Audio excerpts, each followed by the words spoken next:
ఈవేళ నేను చెప్పవలసిన ఒక విషయం ఏంటంటే, యేసు ప్రభువు కొన్ని ఉపమాన రీతిగా కొన్ని విషయాలు చెప్పాడు. అది ఏంటంటే కొన్ని విషయాలు వింటే మనకు ఆశ్చర్యంగా ఉంటాయి. అసలు కొన్ని ఇండియన్ తాలూకా లీగల్ విషయాలు కూడా కొన్ని మాటలు సరిపడుతుంటాయి. అది ఏంటంటే కొన్నిసార్లు కొన్ని లింకు ఇచ్చాడు. కొన్ని మాటల్లో ఒక లింక్ అంటే ఇది ఒక బండిగా వెళ్ళేటప్పుడు ఇలాగలగా లింక్ పడిపోతుంటుంది, తెగదు. అలాంటి లింకులు చాలా మంది బైబిల్లో కొన్ని తెలివైన మాటలు ఉన్నాయి. అది ఏంటంటే ఒక ఆయన బాగా ఆస్తిపరుడు, ఒక ఆయన అమెరికా వెళ్ళిపోయాడు, ఒక దేశం వేరే ఇతర దేశాలు. అయితే ఆయనకి కొంత ల్యాండ్ అంత ఇక్కడ ఉంటే లోకల్లోన కౌలుకి అంటే పని చేయడానికి వేరే వాళ్ళకి ఇచ్చారు. వ్యవసాయం అది చేసుకుని బ్రతకండి అని. అది వీళ్ళు చేసుకుని బ్రతకాలి. అందులో ఒక వాటా సగం ఓనర్కి ఇవ్వాలి, ఒక సగం వీళ్ళు తీసుకోవాలి. దానికి కౌలుకి ఇవ్వడము అంటారు దాని విషయాన్ని. అయితే ఓనర్ వేరే ఎక్కడో ఉంటారు. అది ఎక్కడ వీళ్ళు ఏం చేయాలంటే ఆ భూమిని పండించి సగం వాళ్ళకి ఇచ్చేయాలి. భూమి ఆలదు కాబట్టి, వీళ్ళు కష్టం చేస్తారు కాబట్టి ఎరువులు అవన్నీ వేసుకుని పండించుకుని సగం ఇది వాళ్ళకి ఇచ్చేయాలి. దాని రూలు. అయితే ఆ ఓనరు, ఆ యజమానుడు ఆ దేశం వెళ్ళిపోయిన తర్వాత ఇక్కడికి ఎప్పుడు కూడా సాధారణంగా రాలేదు. ఈ పంట అంతా వీళ్ళే తీసుకుంటున్నారు. కొద్ది రోజులు ఇచ్చేవాళ్ళు, కొద్దిగా ఇచ్చేవాళ్ళు, తర్వాత ఇవ్వడం మానేశారు. ఇవ్వడం మానేసిన తర్వాత కొన్నిసార్లు అయిపోయిన తర్వాత ఆ యజమానుడు మనకి అక్కడ ఇండియాలో కొంత ల్యాండ్ ఉంది కదా, ఒక దేశంలో, మన దేశంలో సొంత ఊర్లో, దాని తలకి ప్రాఫిట్స్ మనకు రావాలరా అని ఆ పిల్లలకి వాళ్ళకి చెప్పాడు. ఇంతకుముందు ఇచ్చేవాళ్ళు ఇప్పుడు ఇవ్వట్లేదు అని. అప్పుడు సరే అని అక్కడికి ఆ కాపరలు ఒక ఎవరైతే పొలంని పండించడానికి ఇచ్చారో అక్కడికి కుమారుని పంపించారు. కుమారుని కొట్టేశారు, కొడుకుని పంపించారు.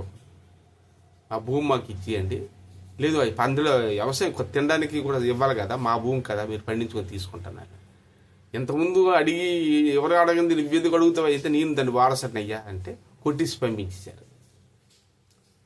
అప్పుడు తండ్రికి వెళ్ళి చెప్పాడు, నేను వెళ్ళాను నాన్న, అది వినలేదు. కుమారుడు ఫస్ట్ దాసులు పనివాళ్ళు పంపించారు, కొట్టేశారు. తర్వాత కుమారుడు వచ్చాడు, దాసులు పంపిస్తే వినలేదు వాళ్ళు, పనివాళ్ళు ఇంకా అక్కడి నుంచి పనివాళ్ళు పంపించాడు. ఈ పనికి ఇచ్చి పండించి సగం పంట ఇస్తారు కదా వాళ్ళకి, వాళ్ళ మాట కూడా వీళ్ళు వినలేదు. అప్పుడు సొంత కుమారుడిని పంపించారు. కుమారుడు చెప్తే అసలు వినలేదు, కొట్టేసి పంపించినారు. అప్పుడు ఈయన తండ్రికి చెప్పాడు, నాన్న నువ్వు పని వాళ్ళు పంపించావు, వాళ్ళు వినలేదు, నేను నన్ను కొట్టారు, సరే నీవే వెళ్ళవలసి వస్తుంది అని చెప్పాడు. అప్పుడు ఒరిజినల్ డాక్యుమెంట్స్ అయినప్పటికీ నేను వెళ్తానని వచ్చేసాడు. ఆయన వచ్చిన లీగల్ ప్రకారం ఏం చేసాడంటే, భూమి నాకు ఎందుకు ఇవ్వలేదు అంటే రివర్స్ అయ్యారు, అది ఎక్కడో అక్కడ. వెంటనే లీగల్ ప్రకారంగాను భద్ర ప్రకారంగాను వెంటనే పొలం నుంచి బయటికి ఈడిసేసి పంపించాడు. బయటికి పోండే నా పంటను అగ్ని చేత కాల్చి మీకు రూపాయి రాదు పోండి అనేసాడు.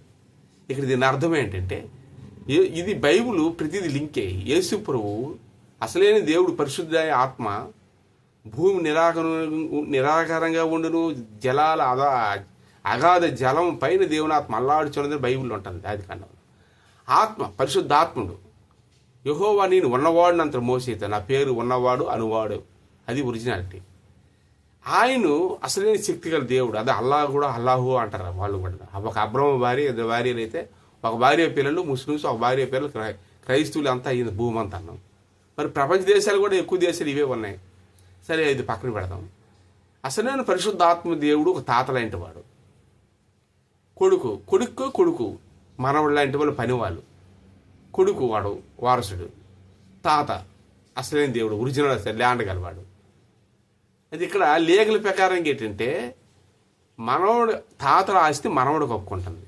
చాలా జాగ్రత్తగా ఫస్ట్ మనవడే వస్తాడు. ఎప్పుడు మనవడికి ఇవ్వకపోతే తాత కేసు వేస్తాడు తాతల మీద. అది తాతల ఆస్తి మనవడికే హక్కుది, సొంత తండ్రికి కూడా మళ్ళీ ఉండదు. తాతల ఆస్తి మనవడు కోర్టులు ఇవ్వచ్చు. అందుకే మైనార్టీ తీరిందంటే తాత ఎవడి కాడికి అమ్మిస్తే మైనార్టీ తీరిందంటే మనవడు కేసు వేసి వచ్చింది, నాది ఇది నా హక్కు, అది ఎవరు మరి ఎక్కడికి వెళ్ళింది ఏంటి సంగతి అని నిలదీయొచ్చు, నా తాత హక్కు నాది అని.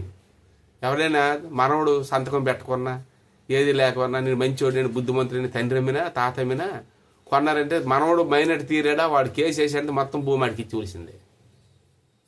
కాబట్టి అలాగే పని వాళ్ళు పంపించాడు, మనవాళ్ళు లాంటి కొడుకుని పంపించాడు, వారసుడు లాంటి వాడు. ఇలా ఎవరి మాట వినకపోతే అసలు తండ్రి వచ్చి తాత వచ్చి మోసం రాసి తాతకి పవర్ఫుల్ ఉంటుంది, ఫస్ట్ అడిగినోడికి పవర్ఫుల్ ఉంటుంది.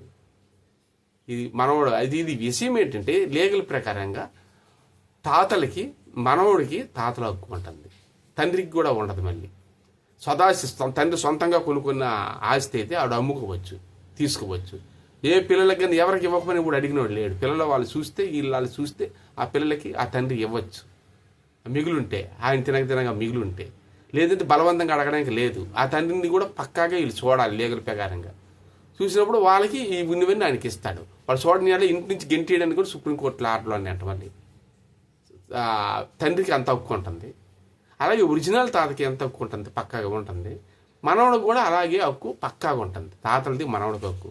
అలాగే యేసు ప్రభువు భూమి మీద ప్రకటించారు, సువార్తకులు ఎంతోమంది పంపించారు, వాళ్ళు పని వాళ్ళు అనమాట. యేసు ప్రభు సేవకుడుగా వచ్చి ఆయన ఒక కుమారుడు, సొంత కుమారుడే రక్తం సిందించి ఈ ఎంత చెప్తే కొట్టి చంపి అని చేశారు. అదే కుమారుడు పంపిస్తే ఆ ల్యాండ్ తన కథ కూడా అదే, వ్యవసాయ కథ కూడా అదే చెప్పాడు. ఉపమాన రీతిగా యేసు ప్రభు కొట్టారు. అసలైన వాడు వచ్చి అగ్ని చేతి భూమి అంతా నాశనం చేస్తాడు, వినకపోతే పంపించేస్తాడు. ఈ భూమి మీద, భూమి ఈ తాతగారిదే, ఎవరిది? ఈ తాతలది, మనవడు హక్కు. ఫస్ట్ వచ్చి నాది మా వాళ్ళు అడిగారని వచ్చిన పని వాళ్ళు ఉన్నారు కదా, వాళ్ళే మనవాళ్ళ కింద. చాలా జాగ్రత్తగా ఉండాలి. అయితే ఇక్కడ చాలామందికి కూడాను లీగల్ తెలియదు. సొంత ఆస్తి అయితే, స్వదాస్తి అయితే వాడు అమ్ముకోవచ్చు, కొనుక్కోవచ్చు, ఉంచుకోవచ్చు, ఎవరికైనా దానంగాను ధర్మంగాను ప్రక్రియలు కూడా ఇచ్చుకోవచ్చు అనమాట. గుడ్లకు కానీ మాన్యాలకు కానీ దానం అన్ని ఎవరికైనా ఇచ్చుటకు పూజలకు కాదు ఇష్టమే. తాతలది తండ్రిది ఇవ్వలేడు, మనవడికి హక్కు ఉంటుంది. అది అడ్డీడంగా ఉంటుంది. సరే పక్కన పెడతాం. పిల్లలు కూడా వాళ్ళు చూడాలి, పిల్లలు తల్లిదండ్రులు చూడాలి. రెండు విధాలుగా ఉంటుంది అక్కడ చట్టం. ఎలాగైతే ఆస్తి కావాలని ఎదురు చూస్తారు పిల్లలు, తల్లిదండ్రులకి బాగోపోయినా ఏదైనా చూడవలసినందుకు ఎదురు చూసి వాళ్ళు బాగు చేసి భోజనం పెట్టి చూసినప్పుడే దాని మీద హక్కు ఉంటుంది అంట. చూడకపోతే ఆ భూమి మీద కూడా నా తండ్రి దాన్ని అడగడానికి కష్టానికి లేనప్పుడు సుఖాలకి ఉండదు, పక్కన పెడదాం. అయితే ఈ విషయాన్ని లీగల్ కొన్ని చెప్పాం. ఇక్కడ కొన్ని విషయాలు కొన్ని చెప్తాను జాగ్రత్తగాను. ఒక ఊర్లో ఒక దేశాంతరం వెళ్ళిపోయారు ఒక పిల్లలు, ఒక నలుగురు పిల్లలు, నలుగురు ఆడపిల్లలు వెళ్ళిపోయిన తర్వాత తాత ఊర్లో ఉండిపోయాడు. తాత ఊర్లో ఉండిపోతే ఈ తాతకి కొంత ఆస్తుందని తెలిసింది వాళ్ళ మనవలకి. ఆ ఊర్లో వెళ్ళిపోయారు అక్కడికి మనవలే వాళ్ళందరూ కూడా, నలుగురు ఆడపిల్లలు, నలుగురు మగ పిల్లలు. అయితే తాతగారిది ఆస్తి అంతా వచ్చేస్తుందని వాళ్ళకి తెలిసిపోయింది. ఆ ఊర్లో తాత ఒక్కడే ఊర్లో కొన్నాడు. ఆయన కష్టాలు పడ్డాడు, తిండికి లేదు, ఎన్నో రకాల ఇబ్బందులు పాలైనాడు. తాతకి ఎవరు కూడా అన్నం కానీ ఏది పెట్టేది ఎవరు లేరు. అక్కడక్కడ సొంత ఊర్లోన ఏదో పార్వతీపురం బూబ్లెట్ సైడ్ అక్కడక్కడ అడుక్కొని ఆ విధంగా బ్రతికాడు. ఆయనకి అంత ఆస్తుందని తెలియదు. ఒకరోజు భూమి అమ్ముతున్నప్పుడు, అదే లేవుట్లు కడుతున్నప్పుడు ఈ భూమి పలానా తాతదని చెప్తే దాన్ని పక్కాగా ఆయన ఎవరికి అమ్మినట్టు లేదంట. అది తాకడి పెట్టి ఉంది కదా, చల్లలేదు. ఆయన పేరునే ఉంది, కోర్టు వచ్చి ఉందని తెలిసింది. వెంటనే అక్కడికి విదేశాలు పంపించారు. అక్కడ స్విట్జర్లాండ్ అటు సైడ్ ఉన్న పిల్లలు పంపించారు, అటు సైడ్ అవుట్ ఆఫ్ కంట్రీ. మీరు రండి, మీకు మీ తాత పేరు నాశితో వస్తుంది, మీరేం రండి తీసుకోండి అని కౌరు పెట్టారంట. ఎవరు మొత్తం బెటాల ముచ్చేసినారు. ఆస్తి వస్తుంది తాతది అని.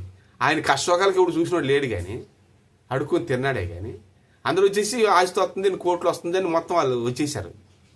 వచ్చేసి రిజిస్టర్ ఆఫీసుల దగ్గరికి వెళ్ళిపోయి భూమి ఎక్కడ ఏదంటే అని చూసి చేసి వచ్చేస్తుంది అని చూస్తే సరే ఇప్పుడు ఇంకోసారి వస్తాం మేము వెళ్ళిపోతున్నామని వాళ్ళు వెళ్ళిపోయారు. ఈ తాత ఉన్నాడు. తర్వాత ఈ తాత ఉన్నాడు కదా, ఈ తాత ఎప్పుడో ఎవరిని చంపారో ఏం తెలియదు. కానీ ఈయనకి జైలుకి పంపించడానికి కోసం ఇక్కడ ఆర్డర్స్ అయిపోయి పంపించేస్తున్నారు. మీకు ఎవరైనా ఉన్నంత మనం స్విట్జర్లాండ్ తీసుకురండి అని.